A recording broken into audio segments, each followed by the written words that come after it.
Broadcasting live from our studio in Boston with presentations from prominent industry vendors, Solutions Review presents Data Protection Demo Day, an online event for backup, disaster recovery, and data protection.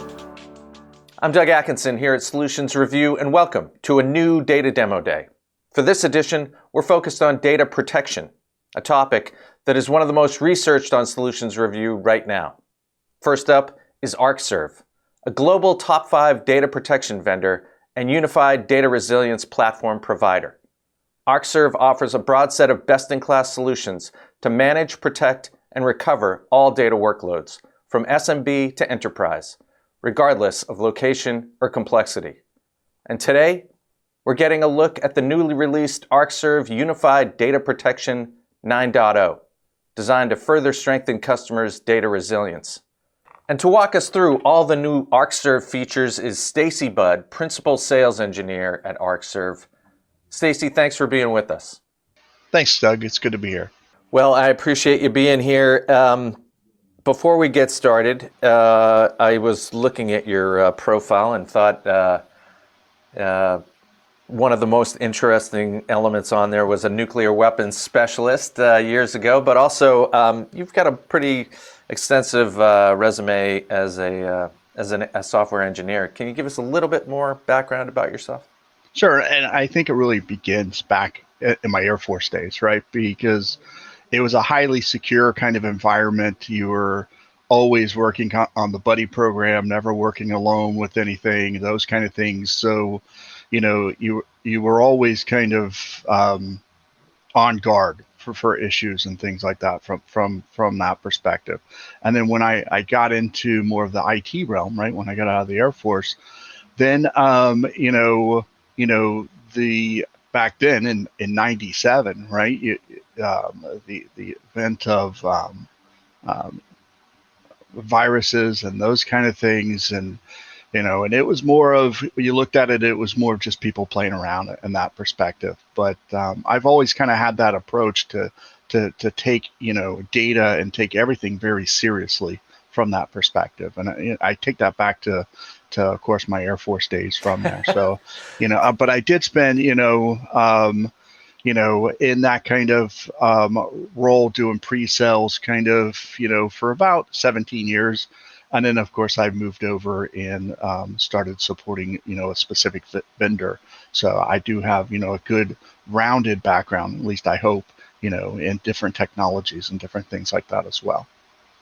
Well, I will tell you that, as I mentioned in the intro, I think this is one of the hottest topics that we're covering, and certainly one of the most well-researched on our site.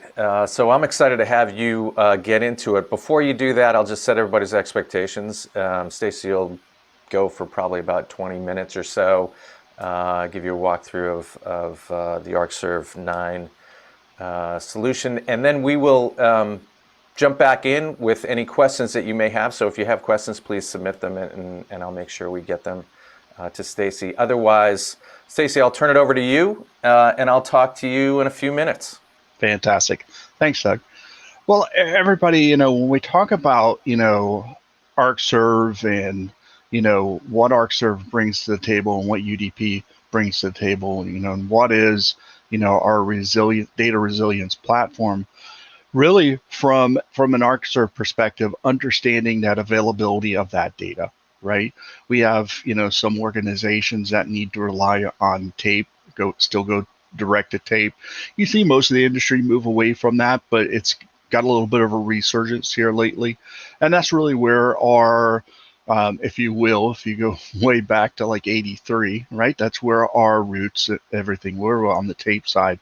So we have a strong presence still there, right? We've been in that kind of side of things for a long time from that perspective. Now, of course, things have moved forward. We have tape, we have disk, we have cloud, we have those kind of things as well. So we have evolved with, with technology from that perspective as well. So we're not just a tape backup company from that side. From a perspective of what's required within cyber insurance and those kind of things today, they're requiring people to have immutable copies of their data right? So when we look at immutability, how do we approach that, within a data resilience perspective? Well, we have, an on-premise kind of storage, I shouldn't say kind of, an on-premise, storage device that provides immutable storage of your unstructured data, your backup data, all of that can go to that. Right, but then not everybody wants to keep that data on-prem. So then, of course, we support immutable cloud options, S3 compatible, which offer the ability to do that, like Wasabi or S3, those kind of things from that perspective. So that's half of the puzzle, right?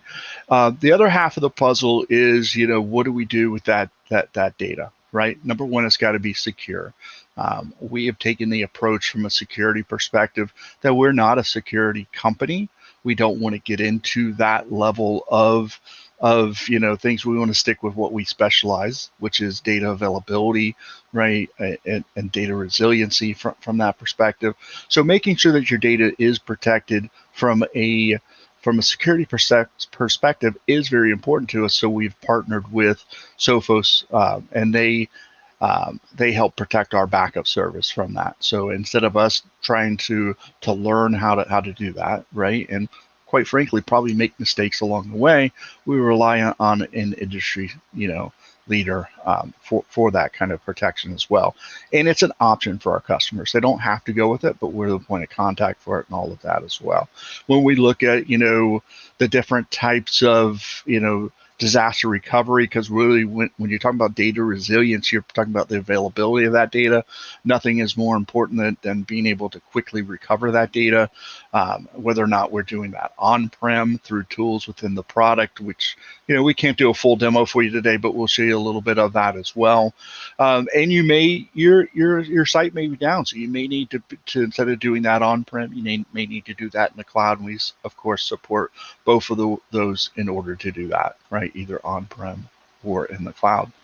When we look at the technology itself, the Unified Data Protection platform, really what we're talking about here is the ability to protect our customers' environments, whether they be Windows, whether they be Linux, whether they be physical, virtual, different applications they run. The most common ones: Oracle, SQL, Exchange. We don't see too much on-prem anymore, but of course, being able to support shares and back up that data.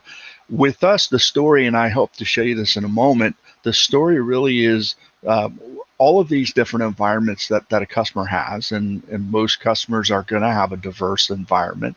Every once in a while, we run into a customer that's strictly 100%, virtualization, or all Windows or something like that. But typically it's more of a diverse environment. They have a little bit of everything running within there. So recognizing how that a customer can quickly kind of manage that. The last thing somebody has is the time to take and learn another interface, right? So what they want to do is they want to have a simplified interface where they go in, everything's in one place. It doesn't matter what their source data is from their perspective. They just need to protect it. And we do our best to kind of present that out across the platform from within that.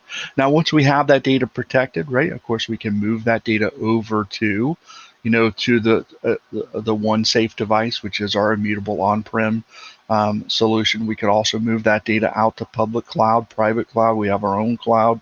And then, of course, everything can be protected with that Sophos Intercept X. And we would be the point of contact for all of this. Now, I was proven wrong a few years ago when it was more than a few years ago now when we decided to roll out an appliance line. Being more of a techie person, right, I thought, why wouldn't somebody just build their own server and go that route? And what we found is most customers, when I talk to customers, they want something that they slide into their rack, that we're a single point of contact for the software, for the hardware, for the security on that box, for, if you go out to the cloud and go out to our cloud, we can be the single point of contact for all of that, for those pieces. So, again, I was proven wrong within that. This is what most customer wants. We do still offer our product as software. So if somebody does have, the infrastructure or the extra servers laying around or something like that to do that on-prem kind of approach, we could do that as well. Now, we do have other products, right? We have, direct to cloud. We have different solutions out there, but today we're kind of talking about the Unified Data Protection product specifically within there. So within UDP 9, well, really what's new? I didn't go through, I had probably 50 slides on what's new within UDP 9, and really I don't want to try to cram that in, a few minutes here. So when we talk about key features within there, number one, we tried to strengthen that data resilience platform, right? And we tried to also bring it so that it could be managed from multiple locations. So I'm going to show you two interfaces here in a moment. One an on-prem console, and then the other is really our cloud console, where people can go in and manage everything instead of on-prem, but from the cloud, which gives you the ability, to have that flexibility, right, and be able to manage that from anywhere. Okay. Improve support for enterprise applications. One of the things that we had done a couple of editions ago, we really enhanced our Oracle support. We continue to enhance our Oracle RMAN support within the solution, and you kind of saw that our SQL support kind of stayed where it was. So we kind of definitely took an approach there to bring that up to a better level and on par with what we do on the Oracle side. Okay. Enhanced user customer experience. I think that comes back to, when we look at, the different console options and all within there too. And then identity management, right, as far as that goes, and being able to have that unified identity management. So with that cloud console, right, you can have that one level of location where you go within there. All right. Before we go to the summary, let me go ahead and I'm going to switch over my screen here to my console, and we're not going to start with our on-prem console. We're going to go to our cloud console. It times out on me, so if I'm not on it very long, it'll go to sleep, and then I'll have to multi-factor authentication back into it, all those good things that you don't want to see when we're kind of going through a presentation or a demo. So we'll take about 5 minutes on this one, and I'll take about 5 minutes on the other one. Really what I want to kind of show you is today what we have within this console is the ability to manage, two of our solutions through here. This would be our direct to cloud solution called Cloud Direct, and our UDP Unified Data Protection solution. The long-term goal, of course, is that through this unified cloud console, you'll be able to manage, all of your products that you have from within there. That's kind of the long-term goal for things. Whether we'll get there or not, I knock on wood, I hope that we will, but definitely that's the long-term goal, is to be able to unify all of that management of your solutions through this console. We also make a lot of effort within here. What we see right now is we see a tenant view, right? So when I talk about a tenant view, this is what a single user out there, I should say a single kind of company organization would see, and be able to manage. We also have within this a multi-organizational or a multi-tenant view where, maybe an MSP, or I have a customer in Florida that has, I think, 5 or 6 locations, and they're all little different departments or organizations within the broader company. So it makes sense for them to be able to manage, everything from one location, one console from that, and of course be able to give different rights within that as well. So I can give different user rights and things like that as from that perspective. What we see as far as the reporting and the capabilities from the single tenant view, of course, those are in the multi-tenant view as well from within that. But right now I'm in my local organization. I call it Budco. And once we've done with the dashboard to show you your state of all your systems, we can go into our Protect tab, and everything that we're going to see within the on-prem console, or mostly everything that we can also see within here. There's some features that, quite frankly, they're just not being used by many users. So whether or not we'll see them kind of make their way into the cloud console, kind of depends on, adoption of users from that perspective. I don't think we're really missing anything from within here. Of course, we do have a release cycle, so we have some features that they are earmarked to still be added, but most of them are within here now today. Okay, so if I wanted to go into my machines, we see the list of my machines. I can go in and I can select a machine.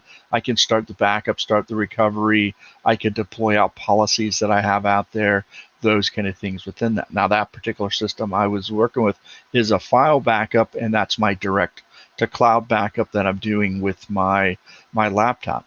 Okay, now with Unified Data Protection, I have similar capabilities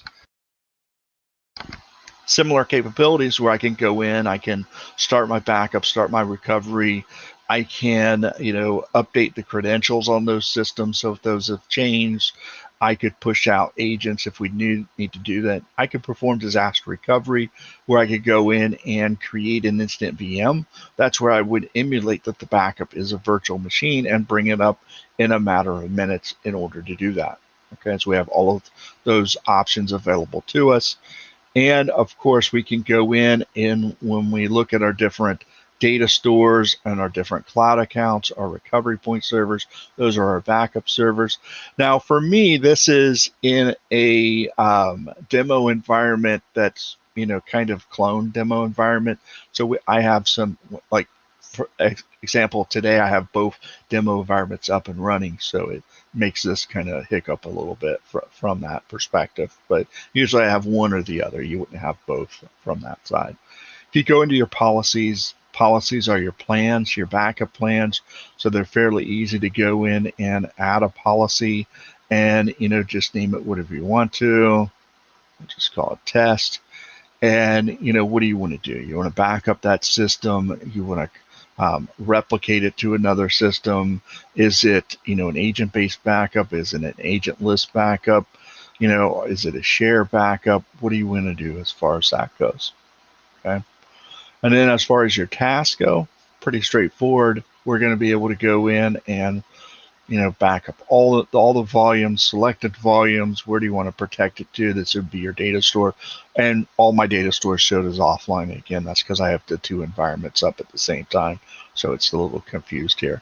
A customer would never have that. All right, this is unique to a demo environment from that perspective. But you can build out these plans. You can add additional tasks like replicate the data to another location. So you start with the data on site, you move it to cloud, you move it to tape, you move it to OneSafe for immutability. You have those different options within there. And when we cancel this, because go ahead and discard those changes. Again, once you do that, and I could assign the systems to them at that time, but I also have the ability to go within my plans. And if I were to add let's go back to our machines here, our sources, I could add a new source. And when I add that source, I can just go in and deploy out that plan, right? So I can deploy the policy right to that system. So if I quickly just, something new comes online, we need to protect that, we can easily kind of do it from that perspective. Okay.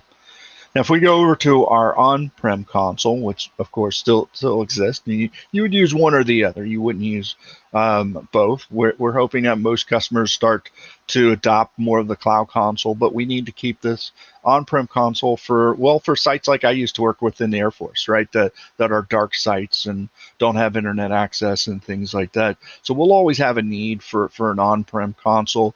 If your cloud console were to go away, you could still access your data. You could still do restores. You can install an on-prem console in a few minutes and attach the data store and work off of there. So there's a number of things, just because you don't have the on-prem console doesn't mean that you can't, access your data or your backups or those kind of things. You can definitely still get to the data and still do those things. Now within the on-prem console, what we're going to see is this is our traditional console. And when I really talk to and speak to, capabilities, really, I hope and I don't know that I really pointed this out much in the cloud, but all of those different plans, all of those different things that were available, it didn't matter what the data sources were, right? Didn't matter if they were paths. It didn't matter if they were physical servers, virtual servers. Doesn't matter if they're Windows servers or Linux servers. We always keep you in one location of our interface so that you don't need to have a PhD on interfaces, to do that, right? So some companies out there, well, if you have a physical server, you need to bring up, maybe this separate tool, right? Or at least a separate interface or a separate section of the interface. Oh, you want to do a restore, now you need to go to the restore section. You want to do disaster recovery, now you need to go to disaster recovery. For us, it's always going to be right there at your fingertips, right? So if we go in and just right click on a system, we're going to get all those options for us. On the cloud console, it was all within one section. Right click or go up to the menus and do everything menu driven if you're a menu driven person, and do that. So my restores, my run ad hoc backups, whatever it might be, my disaster recovery, that can all be done from here. Okay. Now we do have instant VM again. That's where I can take and I can spin up a server in a matter of moments. Whether I'm in the cloud console or whether I'm on the on-prem console, we still have this capability where we go in, we select the different backup date that I want to recover from, choose my operating system. I'm going to stick with Hyper-V here. And if I did it instead of VMware, doesn't matter what the source machine was, if it was physical or if I'm doing it cross-platform, we'll do that conversion for you. And then quickly go through and kind of build that out. What kind of resources do I want to give that system, and quickly spin that up. Now that same process is mirrored in the cloud console, so I can do that from the cloud console as well. Okay. If I go into my servers to restore, they're going to look very similar, whether or not you're on the on-prem or in the cloud. Browse your recovery points, drill down into the drives, find the file, the folder that you want to restore locally, download it, or restore it to the original alternate location from the UI from that perspective. Okay.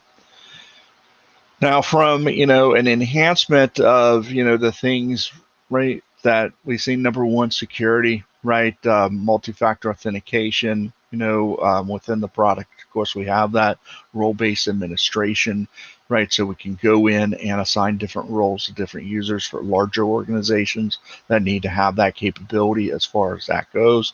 Those are all enhanced within this version as well. And then again, things like enhancing our SQL stories. So when we go in and we build a SQL specific backup, different types of SQL restores to be able to do from that perspective too, being able to do those kind of things. If I go back over to my presentation here real quick and go through our summary slides, I think, yep. So, this is an eye chart. I'm not going to go through every little key feature within here, right? But, what does UDP bring to the table? Number one, whether or not you're going to do granular restore, whole system restore, bare metal, VM level restore, automated testing, all of that is going to be within kind of the recovery kind of side of things, and we support that across the board. Okay. Now, from a cloud perspective, we support with this solution, backing up to the cloud, recovering to the cloud. We can support public clouds. We have our own private cloud for that as well. We could do backup as a service, disaster recovery as a service. So those different capabilities within the product too. And I kind of just in summary, right, we saw management. So within summary, being able to go in and, what do we back up? Just about everything, physical, virtual, one of the key things that we do, of course, is we deduplicate our data from the source, so we use less bandwidth, right? Because we've already determined what that unique data is from a block level. Okay, so it's image-based backup solution, leveraging source-side deduplication, reduces your bandwidth requirements. Of course, it's going to reduce your storage requirements as well. Depends what your source data is, right? If I'm backing up video like body cam or dash cam video or CAD data, something like that, I'm not going to get much deduplication, but those customers tend to understand, okay, we're not going to get much compression and deduplication on that type of data from that perspective. Right, we do offer that capability to go out to a true physical air gap with tape, but then also logical air gap with cloud, with the OneSafe solution, those kind of things as well. Okay, I think I'm right on time with my 25 minutes there. You are indeed, Stacey. Well done. Very, very good on the timing. That last chart, I actually appreciate you recognizing that as a bit of an eye chart, but I do want to get your sense again. You're an expert and you've seen a lot, and we're now on version 9.0. What was kind of the driving force for Arcserve as it was thinking about this next generation of solution? And from your perspective, what do you think folks are really in need of as UDP evolves? So part of that was security, right? Some of the multi-factor, enhancements that we have within the product now. And another big part of that was the drive for customers who are wanting to go to more of a cloud-based management piece and being able to manage everything from the cloud to be able to do that. Of course, you get with anything, it's a polarizing, kind of topic.